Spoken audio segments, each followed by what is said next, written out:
Vedas and Upanishad. We swear by them, right? Tell me even one reference of temple in there. It's not there.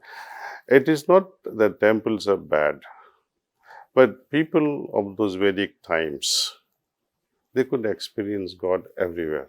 India is a land of spirituality. You have never heard of saying that India is a place of religions. And there is a big difference. Religion is all external things, and religion separates us. My religion is better than yours, you'll say I'm better than somebody else's, and competition thrives, and the differences will be so much. And taking away our attention to the outward forms robs us from the real essence which spirituality offers. Let me give you an example. Every religion says God is there, right? Person of religion, what he will do or she will do? Bow the head down on external statues. That is their level of faith. Is it wrong or right? I would not comment. Spirituality says God is everywhere. Feel the presence of God in yourself. You don't have to search outside. And that's why in our Shastras, one of the definitions of God or Atman is Antaryamin, one who dwells within. Searching for that Antaryamin outside is against the definition itself. Isn't it? So it opposes the entire view of it. How can you experience God outside yourself? You can never experience. Only things that we can perceive externally are things that we perceive with five senses. They have to be objects. We cannot make God an object because He is the subject. Subject cannot be objectified and can never be perceived with five senses. One has to transcend senses and experience. So then this is where somewhere along, at some point in history, we have deviated from a sense of spirituality and have really fallen. Let me give you another classical example. Vedas and Upanishad. We swear by them, right? Tell me even one reference of temple in there. It's not there. It is not that temples are bad, but people of those Vedic times, they could experience God everywhere.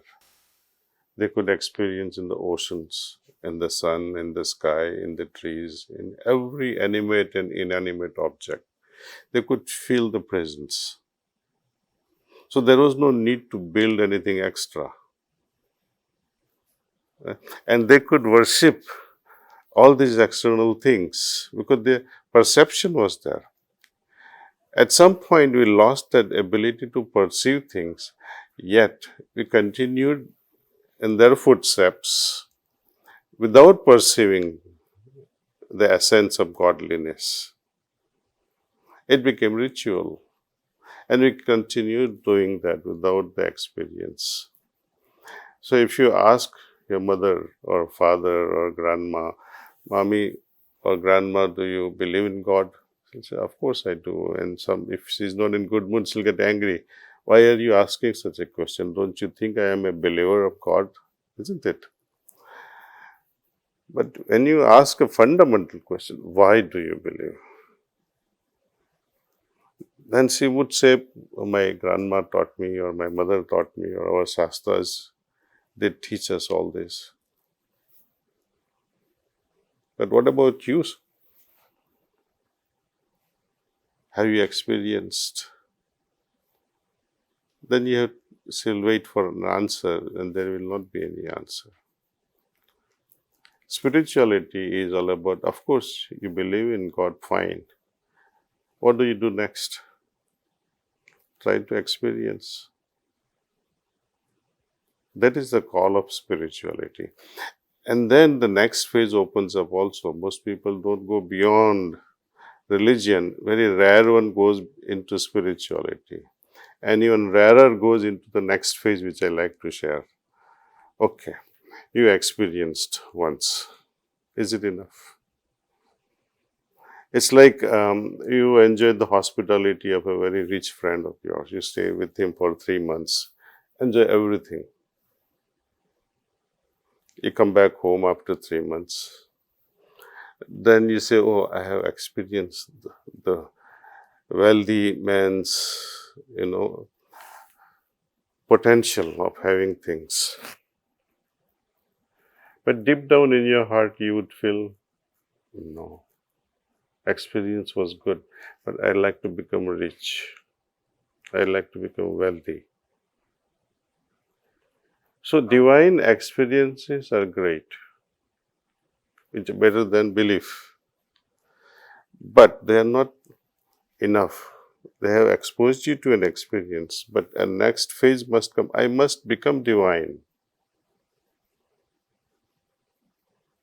Once in a while, experiencing godliness is not good. I must become that which I have experienced.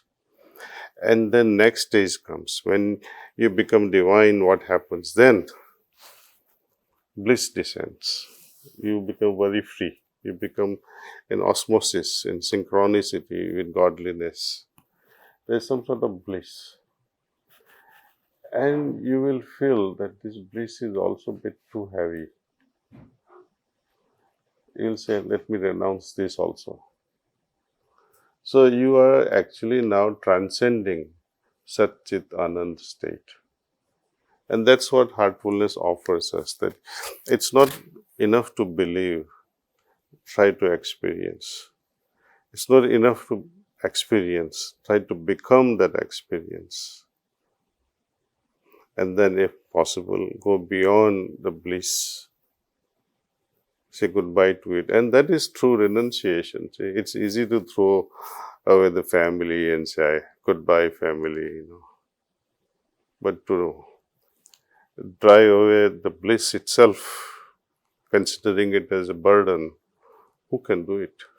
Everybody wants bliss. But going beyond, you are totally free. You are free from even anandam.